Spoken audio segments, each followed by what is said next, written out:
कि आप तमाम राज्य में रहने वाले ग्रामीण से लेकर सभी शहरी क्षेत्र में तैयारी करने वाले लोग हैं। समस्याएं क्या हैं उस पर बहुत ज्यादा बात करके मैं आपका वक्त नहीं बर्बाद करूंगा, क्योंकि मुझसे ज्यादा बेहतर आप उस समस्या को समझ रहे हैं। आज के डेट में जो भी लोग तैयारी करने आते हैं, पहले सालों नोटिफिकेशन नहीं आता है, और जब नोटिफिकेशन आता है तो फिर लोगों को इसके लिए आंदोलन करना पड़ता है कि भाई परीक्षा लो। मुझे लगता है अपने आप में ये पहला देश होगा जहां छात्र आंदोलन कर रहे हैं कि परीक्षा लो, और अगर परीक्षा हो जाती है तो फिर परिणाम नहीं आते। और मैं सिर्फ ये यूपीएससी की बात नहीं कर रहा हूँ, अगर इसमें से ज्यादातर लोग जहां तक मुझे समझ है यूपीएससी के हैं, तो यूपीएससी के केस में ये बात हो सकता है गलत है, क्योंकि उसका कंपैरेटिवली कैलेंडर ठीक है, लेकिन बाकी जितने भी एग्जाम हो, चाहे वो एसएससी के हो या फिर जो है स्टेट पीसीएस या स्टेट एसएससी के हो, तो यहाँ पे ब्लड डोनेशन का भी प्रोग्राम चल रहा है। मोबिलाइजेशन से लेके तमाम तरह की समस्याएं। अब सवाल है कि एक तो तरीका ये है कि जब ऐसी समस्या जिस परीक्षाओं में आए तब तक हम उसके लिए आंदोलन करें। जैसे अभी आपने देखा होगा कुछ दिन पहले आरआरबी एनटीपीसी के लोगों ने किया था, है ना। उत्तर प्रदेश और बिहार में बहुत जो है बड़े स्तर पर आंदोलन हुआ, तो तुरंत कमेटी बैठ गई। लेकिन क्या छात्र पहले तो होता था कि तैयारी और परीक्षा दो चीज उनके दिमाग में होती थी, अब उनके पास तीसरा भी स्किल है, मतलब रखने की जरूरत हो गई है, तो उनको आंदोलन करने भी आना चाहिए। तो एक तो यह है कि एक तरीका यह है कि जब जब समस्या आए तब तब हम आंदोलन करें,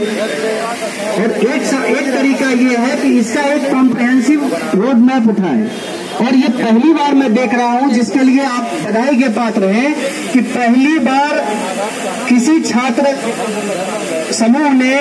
पूरे सभी वर्ग के छात्रों की बात एक साथ उठाई है। इसके लिए आप धन्यवाद के पात्र हैं।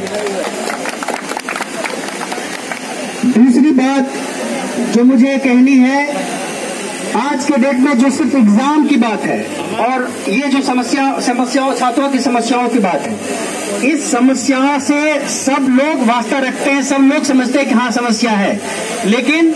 कुछ लोगों में ये हिम्मत होती है कि इनसे लड़ने की और इनसे टकराने का जो है प्रयास कर सके।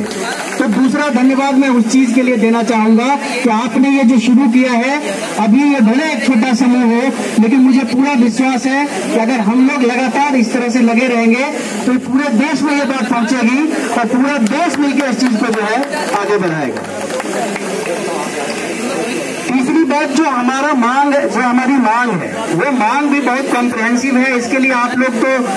आप में से कई लोग जानते ही होंगे कि हम लोग लगभग 3-4 साल से जो हमारे अनुपम भैया है युवा बल के राष्ट्रीय अध्यक्ष, और हम लोग मिलकर 3-4 साल से एक ये अभियान चला रहे हैं, जो अलग अलग जगह के भर्तियों में जो भी संगतियां हैं उसको दूर करने के लिए हम छात्रों के साथ लड़ रहे हैं। तो हम लोगों ने 3 साल पहले एक यूथ समिट किया था। उस यूथ समिट में हमने कहा था कि जब यहाँ पर चुनाव होता है तो चुनाव में क्या होता है, एक बार आचार संहिता निकलता है तो चुनाव का जो है डेट निकल जाता है कि चुनाव का डेट कब होगा, परिणाम कब होंगे, शपथ ग्रहण कब होगा, सब तय समय पर होता है। लेकिन परीक्षा में क्या है, नोटिफिकेशन आ गया तो परीक्षार्थी को पता है, न बोर्ड को पता है कि इसका ये समाप्त कब होगा। तो जब चुनाव में आचार संहिता हो सकता है तो परीक्षा आचार संहिता क्यों नहीं हो सकता है। तो इसलिए हमने मॉडल कोड ऑफ एग्जाम एक बनाया था, जिसमें सभी एग्जाम, और ये जो बनाया गया था ये यहाँ के तमाम कई छात्र समूह और मुखर्जी नगर के कई सारे जो शिक्षक हैं और पटना के इलाहाबाद के शिक्षक हैं, उनके कंसल्टेशन में बनाया गया था